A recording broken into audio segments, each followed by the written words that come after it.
नमस्कार, digital two sports के इस मंच पर फिर एक बार आपका बहुत बहुत स्वागत है। एशिया कप में हम लगातार आपसे जुड़ते रहे हैं और बहुत सारे धमाकेदार मुकाबले हमने आप तक पहुंचाए हैं, लेकिन आज हम बात करेंगे एशिया कप में भारत का एक बहुत ही महत्वपूर्ण मुकाबला जो डेब्यूटेंट्स नेपाल के साथ होने वाला है। मेरे साथ मेरे बहुत ही अच्छे दोस्त चंद्रेश नारायणन है, नमस्कार, और साथ ही में निषाद पै वैद्य है। और नेपाल ने ऑफकोर्स पहला मुकाबला पाकिस्तान से जो खेला था, it was a learning curve for them, लेकिन जब भारत नेपाल से भिड़ेंगे तब उनके लिए कितना बड़ा लर्निंग कर्व होगा, भारत के लिए भी और नेपाल के लिए भी। नहीं, बहुत बड़ी बात है कल नेपाल के लिए, क्योंकि नेपाल जब भारत से भिड़ेगा तो ये पहली बार भारत और नेपाल के बीच में जी बिल्कुल में मुकाबला होगा। कुछ साल पहले नेपाल और गई थी एक अंडर 19 टीम, बहुत पहले, तो तब बहुत बड़ा माहौल था काठमांडू में, तो उतना ही बड़ा माहौल होगा जब भारत और नेपाल का मुकाबला होगा। आई थिंक दैट आपने लर्निंग कर्व की बात की, मुझे लग रहा है नेपाल और भारत अब मुकाबले में जो है बराबर एक ही तरह नाव में है। तो अब भले हमें पता है कि भारत नेपाल से काफी ज्यादा एक्सपीरियंस अनुभव, बिल्कुल, उसके बावजूद आपको मानना पड़ेगा कि एशिया कप के मायने में दोनों एक ही नाव में सवार। यस दिशा, जब भिड़ंत होती है और ये मुकाबला होने वाला है पालाखेले के मैदान पे, ग्राउंड की तरफ जब हम थोड़ा सा स्टैट देखेंगे तब पता चलेगा कि ये बड़ा इंटरेस्टिंग सा वेन्यू है, जहां पर यहाँ पर एक जरूरी होगा कि भारत को भी समझना कि इस सरफेस पर, इस एरिया में किस तरीके से नेपाल से खेला जाए। जी, और अगर भारत के आप स्क्वाड को देखेंगे और जिस प्रकार इन्होंने पहले मैच में जो एक प्लेइंग 11 सेट की थी जी, लगता है कि वैसी ही एक प्लेइंग 11 हमें देखने मिलेगी, क्योंकि ऑब्वियसली केएल राहुल इंजर्ड है, so he is not gonna be available for this game. तो ये जो ईशान किशन आए नंबर 5 पर और उन्होंने बहुत अच्छी बल्लेबाजी की, वो बरकरार रहेंगे। और बाकी मुझे लगता है कि गेंदबाजी क्रम, क्योंकि टेस्ट ही नहीं हुआ, मुझे लगता है वही गेंदबाजी क्रम हमें देखने मिलेगा। वेरी इंटरेस्टिंग चंद्रेश, यहाँ पर क्या शुभमन गिल, रोहित शर्मा, विराट के लिए, श्रेयस अय्यर के लिए मौका है to get back into match fitness? And of course what about Shardul Thakur?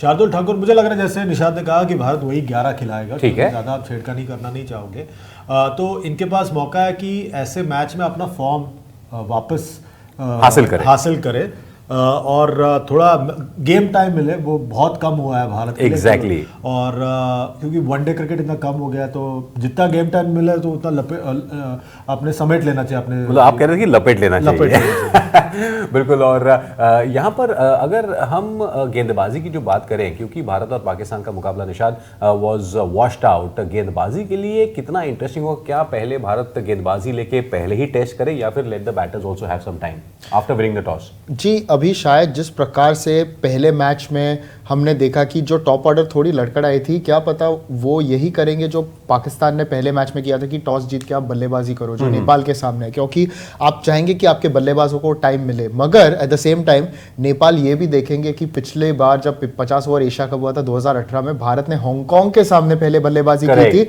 And they were very well tested. So for me Nepal need to take inspiration from Hong Kong. Wonderful. Let's have a look at the match summary. Nepal का जो मुकाबला पाकिस्तान के साथ हुआ था, चंद्रेश, यहाँ पर अगर हम पाकिस्तान की बात करें, कंफर्टेबल विन, नो प्रॉब्लम, 238, लेकिन पहले 20-25 ओवर तक नेपाल के गेंदबाजों ने भी पाकिस्तान को बराबर जो है पकड़ के रखा था, which was a very good in fact milestone for them. बिल्कुल, जब तक बाबर आजम और रिजवान और फिर बाबर आजम और इफ्तिकार अहमद के बीच में साझेदारी नहीं हुई थी, वो एकदम, मतलब नेपाल की गेंदबाजों ने काफी नपीतोली गेंदबाजी की थी, पर उसके बाद जो है वो आई थिंक बाबर आजम का क्लास और इफ्तिकार अहमद का जो पावर है उसके आगे उन्होंने घुटने ठेक दिए। और उसके बाद जब गेंदबाजी हुई तो you can't really expect them, मतलब पाकिस्तान की जो गेंदबाजी आक्रमण है उसके सामने आप उम्मीद नहीं कर सकते इस तरह के अनुभवहीन बल्लेबाजों का उनके सामने टिक कर बल्लेबाजी करना। करेक्ट। चलिए नेपाल के स्क्वाड पर भी एक नजर डालते हैं, उनके लिए भी एक बहुत बड़ी टेस्ट होगी। नेपाल के स्क्वाड में निषाद हम जब डिस्कस करते हैं तो ये एक बहुत इंपॉर्टेंट समझना होगा कि they have a lot of allrounders. हालांकि बहुत सारे खिलाड़ी जो है ये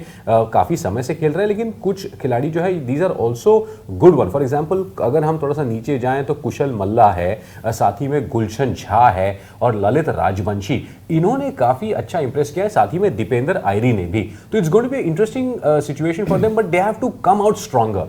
दे have to come out stronger. और इसीलिए मैं कहता हूं, जो हांगकांग ने पिछले बार भारत को एक स्केयर दिया था 2018 के 50 ओवर एशिया कप में, नेपाल को वैसे ही एक उनसे इंस्पिरेशन लेना चाहिए। And I think there are some really good players in this team क्योंकि हाल ही में ऑब्वियसली ज्ञानेंद्र मल्ला का जो रिटायरमेंट था उसके बाद that left a bit of a hole in this team, मगर उसके अलावा they've got some youngsters coming up, खास करके गुलशन झा को जो हमने देखा, आई थिंक इतने युवा खिलाड़ी है, आगे चल के एक बड़े खिलाड़ी बनेंगे। और इतने युवा एज पर जो रोहित पौडेल को कप्तानी दी है, I think he is only going to grow. देखिए पारस खड़का ने बहुत समय तक नेपाल की कप्तानी की थी और मुझे लगता है कि रोहित पौडेल से भी नेपाली क्रिकेट को वही उम्मीद है कि ये लंबे समय तक कप्तान रहे, और अगर रिस्पॉन्सिबिलिटी के साथ साथ इनकी बैटिंग भी अच्छी चली तो नेपाल के लिए तो ये बहुत बड़ी बात होगी। बिल्कुल, मुकाबला होने वाला है पालक किले के मैदान में, जहां पर भारत और पाकिस्तान के बीच में भी मुकाबला हुआ था।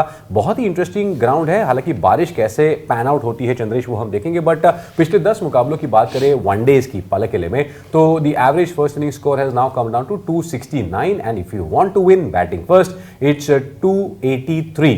बट पेसर्स और स्पिनर्स इनमें भी बहुत ज्यादा फर्क नहीं है, और बैट फर्स्ट या बैट सेकेंड इसमें भी बहुत ज्यादा फर्क नहीं है। तो साफ है कि भारत को अगर यहाँ पर दबाव बनाना है, क्योंकि बल्लेबाजों को पिछले मुकाबले में मौका मिला था जी, इस मुकाबले में आप कोशिश करें कि पहले आप टॉस जीतकर गेंदबाजी करने का कोशिश करें, और गेंदबाजों को भी एक वर्कआउट मिले, क्योंकि आपके एक दो गेंदबाज चोट के बाद वापस आ रहे हैं, तो उनके लिए भी एक बहुत बड़ी परीक्षा होगी ये मुकाबला। Very very interesting. तो टॉस जीत के पहले बल्लेबाजी ले या फिर गेंदबाजी ले, ये बहुत बड़ा सवाल होगा। निशाद, क्या कहता है आपका क्रिकेट का ज्ञान और प्रेडिक्शन, भारत और नेपाल? वैसे it's like a straightforward thing, but what is your gut feeling? जी, मुझे लगता है अगर हमने एक पूरा मैच देखा तो भारत को टॉस जीत के, अभी भी मैं मानता हूं पहले बल्लेबाजी करनी चाहिए, let the batters get some time, put a big score on the board and then try to get them out early. ये मेरा प्रेडिक्शन होगा। India exactly. चंद्रेश, टॉस जीतकर bowlers have not been tested, let's bowl first, बारिश भी आ सकती है, आपका क्या प्रेडिक्शन है? मैं तो हमेशा मानता हूं कि नेपाल या जो भी एसोसिएट कंट्रीज है उसके सामने पहले आपको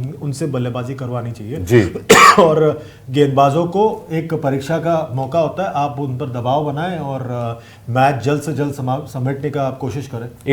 इंडिया ऑब्वियसली, मुझे भी ऐसा लगता है। तो दोस्तों, आपको क्या लगता है आप भी जरूर बताइएगा। भारत और नेपाल ये एक अलग मुकाबला होगा, और आप अपने कमेंट्स जरूर दीजिएगा, क्योंकि डिजिटल टू स्पोर्ट्स ये आपका मंच है। चंद्रेश और निशाद, बहुत बहुत धन्यवाद। ये था हमारा match prediction for the India versus Nepal encounter. लेकिन इस मुकाबले के लिए live ball by ball commentary के लिए जरूर जुड़िएगा हमारे साथ on digital two sports. Thank you very much.